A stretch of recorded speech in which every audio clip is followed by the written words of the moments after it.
French Revolution took place over a course of 10 years, from 1789 to 1799. Prior, the Third Estate had been left dissatisfied, impoverished, left without sufficient representation, and starving. King Louis had imposed all taxes on the Third Estate following the choice to support the American Revolution immediately following their own war with Britain. While the Third Estate was held responsible for all the taxes, the Second and First Estate, despite being more wealthy and of a higher class, were given the opportunity to thrive. Before war could break out, King Louis held a general estate, a meeting between the three estates with representation. This calmed the Third Estate temporarily, while the Second and First Estate entered a state of unrest. King Louis continually angered the Third Estate, which made up 98% of the population, by refusing to acknowledge their demands. Inflation continued to rise, making even bread worth killing for. The people decided they had enough and demanded change, but circling around the Enlightenment ideas. In March of 1789, bread prices became unfathomably high, and the nation began to starve. As a result, the women of France took it upon themselves to hold a march to Versailles and protest and to hold a meeting with King Louis. However, the royal family attempted to escape the crowds, increasing tensions between the commoners and the royalty. The Jacobins, led by the Renaissance, took control of France. With total power, he executed anyone who opposed him and other respected leaders of opposing political parties. This was known as the Reign of Terror, as 17,000 people died. As the people realized his abuses, they executed him in March 1794.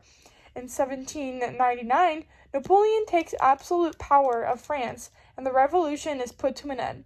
One of the Latin colonies discovered in the war occurring in Europe and desiring independence, Haiti revolts.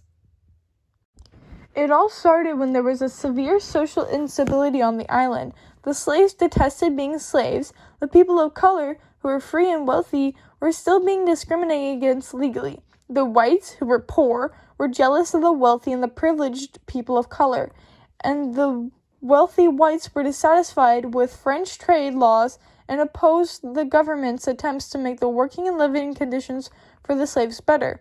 The Haitian general, Toussaint Louverture, made a great impact to the Haitian Revolution by teaching the slaves to be a strong army and withstand attacks. This helped them greatly because on August 1791, when they decided to revolt against France because of the slaves, and the people of color heard about the Declaration of Rights of Man and Citizens. It gave them hope that they too could be free. Not only were the French fighting against people of color, but they also were having to deal with the war against Britain and Spain. So they issued a decree to free the slaves, and this decree was ratified on February 4, 1794. Slavery was now abolished, but the plantation system still continued. Louverture believed that sugar helped the economy's health on the island. Still, the island was a part of France. The ruler of France, Napoleon Bonaparte, needed a new way to gain some money to reconstruct France's empire, so he reintroduced slavery to the island. This was the start of Haitians fighting for their independence. Although the French had better weapons and a trainer, they couldn't win because the Haitians had diseases, which spread and killed the French. On February 1st, 1804, the island was declared independent from France. Although the island was still considered independent and free, many European powers and Caribbean surrogates excluded Haiti. They feared that the slave revolts would spread to their own territories.